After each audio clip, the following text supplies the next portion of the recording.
Good morning, students. Myself Satish Kalda. First of all, welcomes all of you in my channel Ultimate Science. And today we will start with the chapter number 6 Life Processes जय प्रक्रम of class 10th. आज बच्चे हम कक्षा 10वीं का पाठ 6 जय प्रक्रम शुरू करेंगे. तो देखिएगा बेटा अब जय प्रक्रम के बारे में.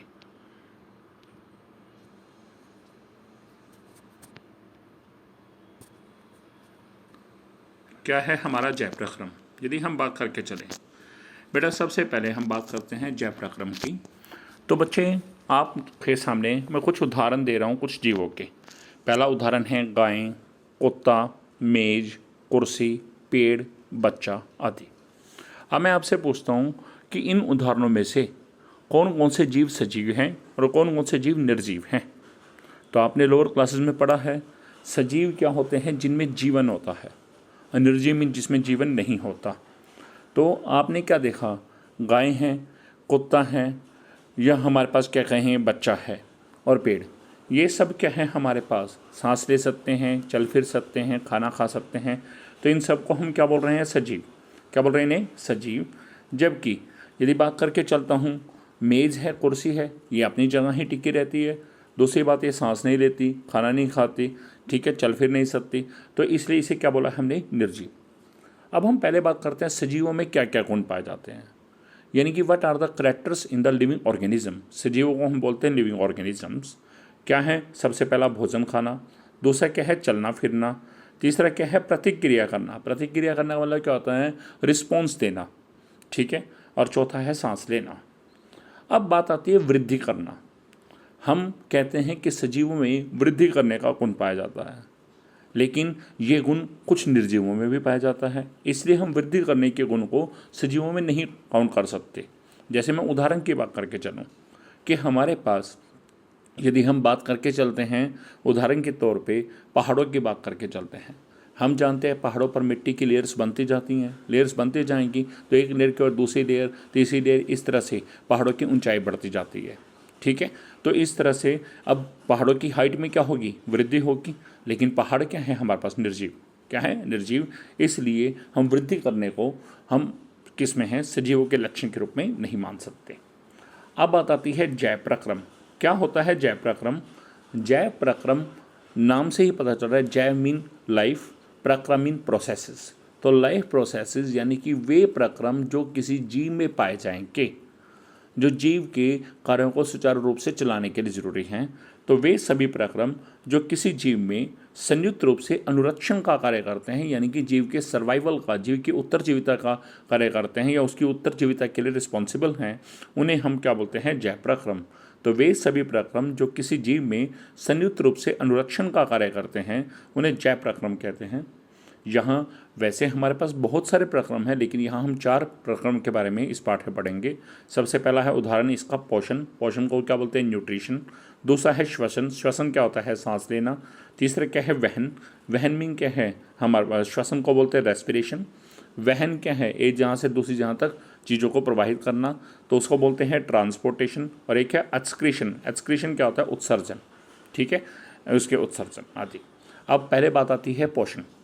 पोषण होता क्या है. हम कहते हैं भरण पोषण करना, यानी कि अपना पेट भर रहा है. तो पोषण है क्या. हम जानते हैं कि सभी जीव, चाहे वो पेड़ पौधे हैं या जीव जंतु, सभी को अपने जीवन की विभिन्न प्रक्रियाओं को सुचारू रूप से चलाने के लिए ऊर्जा की आवश्यकता होती है. कोई भी जीव है, चाहे मनुष्य है, पेड़ पौधे है, जीव जंतु है, सभी के शरीर के अंदर बहुत सारे क्रियाकलाप चलते रहते हैं. तो उन सभी क्रियाकलापों को करने के लिए उन्हें ऊर्जा की आवश्यकता होती है और उन्हें यह ऊर्जा भोजन से प्राप्त होती है. अतः भोजन को ग्रहण करना, उस भोजन का पाचन, पहले भोजन को हमने ग्रहण किया, फिर उसके बाद क्या उस भोजन का पाचन किया, फिर पचे हुए भोजन का अवशोषण किया, जो भोजन पच के उसका अवशोषण किया, और शरीर के द्वारा ऊर्जा प्राप्त करना. यानी कि 4 चीज़ें बोली. पहले भोजन ग्रहण करना, फिर भोजन का पाचन, फिर पचे हुए भोजन का अवशोषण और शरीर के द्वारा ऊर्जा प्राप्त करना. ये सब जो हैं ये इकट्ठा मिलकर क्या है ये पोषण कहलाता है. इसे क्या बोलते हैं पोषण. पोषण का दूसरा नाम क्या है न्यूट्रिशन. पोषण के आधार पर संसार के जीवों को 2 मुख्य वर्गों में बांटा गया है. मतलब हम बात करके चले, जैसे हमारे पास संसार के अंदर जीव हैं, जीव जंतु हैं, पेड़ पौधे हैं, तो पोषण के आधार पर उन्हें दो मुख्य वर्गों में बांटा है। और वो कौन कौन से वर्ग हैं, ज़रा देखिएगा।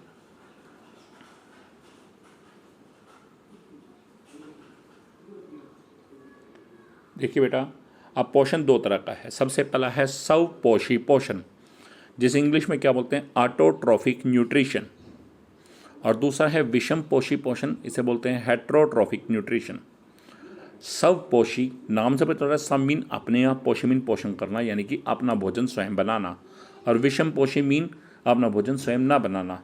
तो स्वपोषी क्या है, जिसे स्वपोषी पोषण को बोलते हैं ऑटोट्रॉफिक न्यूट्रिशन। ठीक है, क्लियर। स्वपोषी पोषण को हम क्या बोलेंगे, ऑटोट्रॉफिक न्यूट्रिशन। जरा देखिएगा ध्यान से, 1 मिनट। यह है स्वपोषी पोषण, इसे हमने बोला ऑटोट्रॉफिक न्यूट्रिशन। और विषम पोषी पोषण को क्या बोलते हैं, हेटेरोट्रॉफिक न्यूट्रिशन। क्लियर हो गया चीज़ें, आया समझ। अब बात आती है स्वपोषी।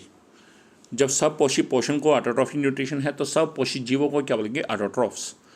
कौन से जीव हैं, कुछ जीव अकार्बनिक स्रोतों से कार्बन डाइऑक्साइड तथा जल के रूप में सरल पदार्थ प्राप्त करते हैं। यानी कि वायुमंडल से उन्होंने क्या लिया, कार्बन डाइऑक्साइड लिया और दूसरा लिया जल, और अपना भोजन स्वयं बनाते हैं, उन्हें स्वपोषी कहते हैं। उदाहरण क्या हैं, हरे पौधे और कुछ जीवाणु। दूसरा है विषम पोषी। विषम पोषी को बोलते हैं हेटेरोट्रॉफ्स। क्या बोलते हैं, हेटेरोट्रॉफ्स। वे जीव जो अपने भोजन के लिए प्रत्यक्ष या परोक्ष रूप से स्वपोषी पर आश्रित होते हैं। या तो डायरेक्टली उनके पर डिपेंड होंगे, नहीं तो इनडायरेक्टली, मतलब सीधा, या तो उन्हें सीधा ही खाएंगे, उनकी तरह बनाए गए भोजन को खाएंगे, या इनडायरेक्टली उन पर डिपेंड करेंगे, अर्थात वे अपना भोजन स्वयं नहीं बना सकते, उन्हें विषम पोषी कहते हैं। इसके उदाहरण क्या है, जंतु तथा कवक आदि। अब बात आती है स्वपोषी पोषण, जिसे ऑटोट्रॉफिक न्यूट्रिशन बोलते हैं। क्या है स्वपोषी पोषण या ऑटोट्रॉफिक न्यूट्रिशन है क्या।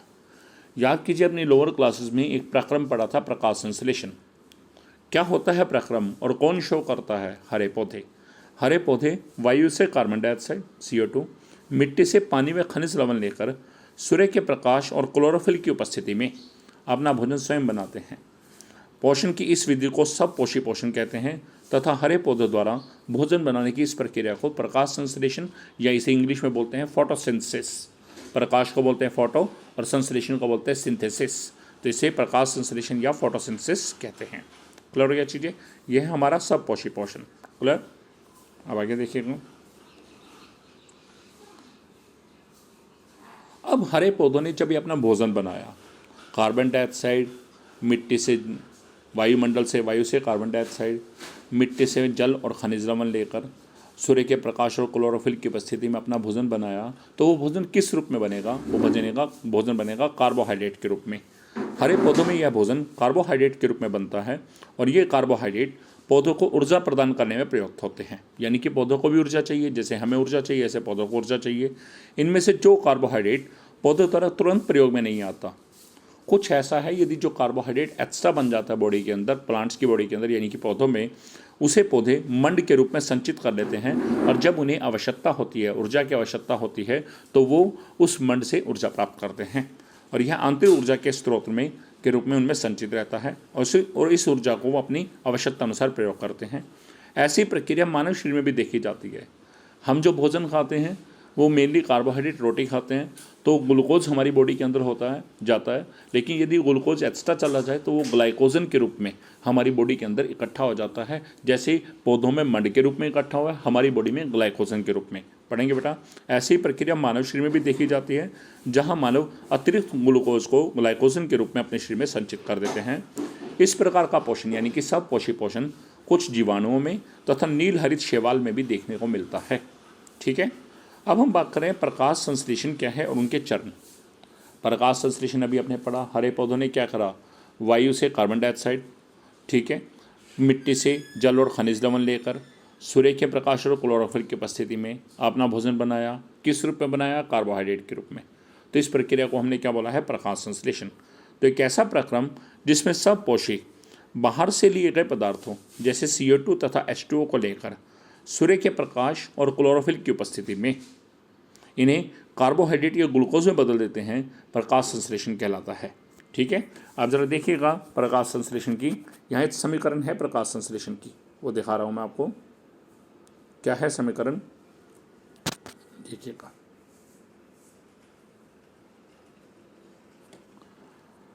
6CO2 प्लस 12H2O दैट सूर्य के प्रकाश और क्लोरोफिल की उपस्थिति में दैट गिव्स 6 एस्ट्रल ओसिड्स प्लस 6O2 प्लस 6H2O। यहाँ पर जो है 6 एस्ट्रल ओसिड्स ये क्या है, कार्बोहाइड्रेट है, और ये किसका रासायनिक सूत्र है, ग्लूकोज का। किसका रासायनिक सूत्र है, ग्लूकोज का। क्लियर, ये समझ आ गया बेटा। ये अभिक्रिया किसकी है, प्रकाश संश्लेषण की।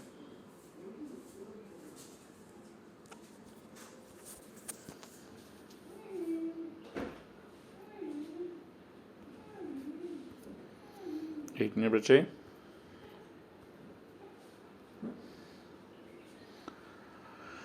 अब बात आती है कि हमारे पास यदि बात करके चले कि प्रकाश संश्लेषण में आवश्यक पदार्थ क्या है। अभी हमने पढ़ा प्रकाश संश्लेषण में हरे पौधों ने क्या लिया, वायु से कार्बन डाइऑक्साइड, यानी कि पहला पदार्थ क्या हो गया, कार्बन डाइऑक्साइड। मिट्टी से क्या लिया, जल और खनिज लवण, तो दूसरा मेन पदार्थ कौन सा हो गया, जल। तीसरी क्या है, किसकी उपस्थिति में, सूर्य का प्रकाश और क्लोरोफिल। तो ये सब क्या हो गए, प्रकाश संश्लेषण के लिए आवश्यक पदार्थ। अब बात आता है प्रकाश संश्लेषण प्रक्रिया के चरण। क्या प्रकाश संश्लेषण प्रक्रिया सीधा हो जाती है या इसके कुछ स्टेप्स हैं। तो जब भी हमारे शरीर के अंदर या प्रकृति में कुछ रासायनिक अभिक्रियाएँ होती हैं तो वे रासायनिक अभिक्रियाएँ कई बार एक स्टेप में ना होकर एक से ज़्यादा स्टेप में होती है, उन्हें बोलते हैं चरण। तो इसी तरह प्रकाश संश्लेषण प्रक्रिया क्या है, यह भी 3 चरणों में पूरी होती है। सबसे पहला स्टेप क्या है, क्लोरोफिल द्वारा प्रकाश ऊर्जा को अवशोषित करना। हम जानते हैं प्रकाश संश्लेषण अभिक्रिया किसकी उपस्थिति में हुई है, क्लोरोफिल की। तो क्लोरोफिल क्या करता है, वायुमंडल से कार्बन डाइऑक्साइड क्लोरोफिल क्या करेगा, सबसे पहले प्रकाश ऊर्जा को यानी कि सूर्य के प्रकाश को अवशोषित करेगा, यानी कि उसमें से प्रकाश ऊर्जा को अवशोषित कर लेगा, ग्रहण कर लेगा। दूसरे स्टेप में क्या होगा, प्रकाश ऊर्जा का रासायनिक ऊर्जा में परिवर्तन। अब ये प्रकाश ऊर्जा किससे बदल जाएगी, रासायनिक ऊर्जा में, और यह जल के अणुओं को H2 और O2 में तोड़ देगी। अब हम जानते हैं जल किससे बना है, हाइड्रोजन और ऑक्सीजन से। तो जल में से जब रासायनिक ऊर्जा बनेगी तो वो H2O को किस में तोड़ देगी, H2 प्लस O2 में। तीसरा क्या है, CO2 का कार्बोहाइड्रेट में अपचयन। अब हम जानते हैं हरे पौधों ने क्या लिया था, कार्बन डाइऑक्साइड। तो जो ये कार्बन डाइऑक्साइड बनी है, लास्ट स्टेप में क्या होगा, ये कार्बन डाइऑक्साइड ही कार्बोहाइड्रेट में इसका क्या हो जाएगा, अपचयन। आपने पहले पाठ में पढ़ा भी है। यह आवश्यक नहीं है कि ये सभी चरण तत्काल एक के बाद दूसरा हो, यानी कि ये ज़रूरी नहीं है पहले क्लोरोफिल अपना काम करेगा, फिर उसके बाद प्रकाश ऊर्जा रासायनिक ऊर्जा में बदलेगी, हाइड्रोजन वाटर जो है, जल के अणु जो हैं H2 और O2 में टूटेंगे, और सबसे बाद में कार्बन डाइऑक्साइड का कार्बोहाइड्रेट में अपचयन। ये जरूरी नहीं है कि ये सारे स्टेप एक के बाद एक हों, ये कुछ जहाँ पर इससे अलग भी हो सकता है। यह आवश्यक नहीं है कि ये सभी चरण एक के बाद एक दूसरा हो। उदाहरण के लिए मरुद्भिद पौधे, जिसे इंग्लिश में बोलते हैं जीरोफाइट्स। मरुद्भिद पौधे होते क्या हैं, जो रेगिस्तान में पाए जाने वाले पौधे, जैसे कैक्टस हैं हमारे पास, ठीक है। ये रात्रि में CO2 लेते हैं और एक मध्यस्थ उत्पाद बनाते हैं। पहले रात में ये कार्बन डाइऑक्साइड ले लेंगे, उसके बाद एक मध्यस्थ उत्पाद बनाएंगे जिसे इंटरमीडिएट बोलते हैं, तथा दिन के समय क्लोरोफिल सूर्य की प्रकाशीय ऊर्जा को अवशोषित करेगा और उसके बाद जाके वो अंतिम उत्पाद बनाएगा। क्लियर। तो इस तरह से स्टेप्स अलग हैं। कुछ कोशिकाओं को जब हम सूक्ष्मदर्शी से देखते हैं तो उनमें हरे रंग के कुछ बिंदु दिखाई देते हैं, ठीक है। ये हरे बिंदु क्या है, एक विशेष प्रकार के कोशिकांग हैं, और इन हरे बिंदुओं को, इन हरे कोशिकांगों को क्लोरोप्लास्ट कहा जाता है, और क्लोरोफिल इन्हीं कोशिकाओं में पाया जाता है। अब हम कहते हैं ना सूर्य प्रकाश संश्लेषण अभिक्रिया के लिए क्लोरोफिल चाहिए, तो क्लोरोफिल किस में पाया जाएगा, हरे पौधों की कोशिकाओं में, क्लोरोप्लास्ट के अंदर। सो क्लोरोप्लास्ट केवल पादप कोशिका प्लांट सेल में ही पाया जाता है, ये जंतु कोशिका में नहीं होते। आपने 9th क्लास में पढ़ा भी है ये। अब जो हमारा टॉपिक है रंध्र और उनके कार्य। रंध्र होता क्या है, ठीक है। जब हम पौधों को देखते हैं बेटा, तो पौधों की सतह पर कुछ सूक्ष्म छिद्र होते हैं, कुछ छोटे छोटे छिद्र होते हैं, उन्हें क्या बोलते हैं, रंध्र। पत्ते की सतह पर कुछ सूक्ष्म छिद्र पाए जाते हैं जिन्हें रंध्र कहते हैं। अब रंध्र का मुख्य कार्य क्या है, हम जानते हैं प्रकाश संश्लेषण में हरे पौधों ने क्या करा, कार्बन डाइऑक्साइड गैस ली, वापस क्या दिया, ऑक्सीजन गैस। तो यानी कि गैसों का क्या हुआ है, आदान प्रदान। तो रंध्र के मुख्य कार्य क्या है, प्रकाश संश्लेषण के लिए गैसों का अधिकांश आदान प्रदान इन्हीं छिद्रों के द्वारा होता है, और इन छिद्रों को बोला है रंध्र। अब इनमें क्या होता है, इनमें यहाँ डायग्राम से मैं बता रहा हूँ, पहले देखिएगा। ये हमारे पास एक रंध्र है, क्या हमारे पास एक रंध्र की स्ट्रक्चर है। अब जरा इस रंध्र की स्ट्रक्चर को देखें तो आपके सामने देखेंगे ये है हमारे पास द्वार कोशिकाएं। कौन सी हैं ये? जो आप देख रहे हैं राजमा जैसी जो संरचनाएं, ये क्या है? द्वार कोशिकाएं। और बीच में क्या है? ये रंध्र छिद्र। क्या है हमारे पास? रंध्र छिद्र। क्लियर हो गया चीज़ें? ठीक है, क्लियर हो गया।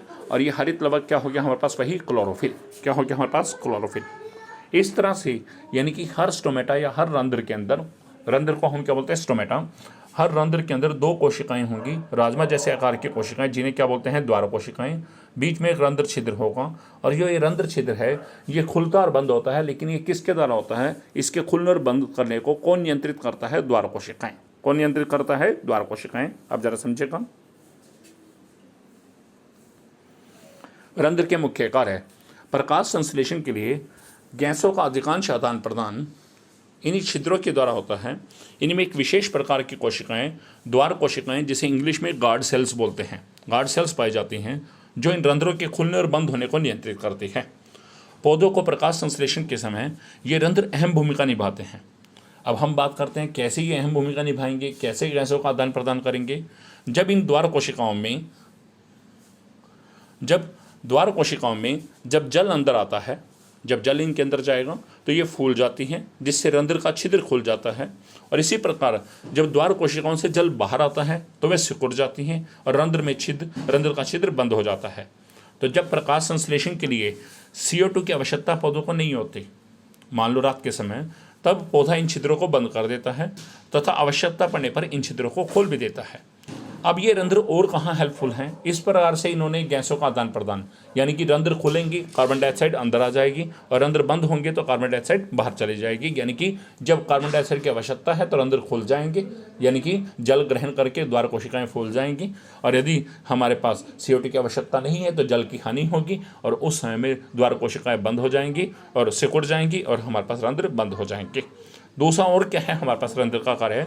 ये रंध्र वाष्पोत्सर्जन प्रक्रिया में अतिरिक्त जल को जल वाष्प के रूप में निकालने में सहायक होते हैं।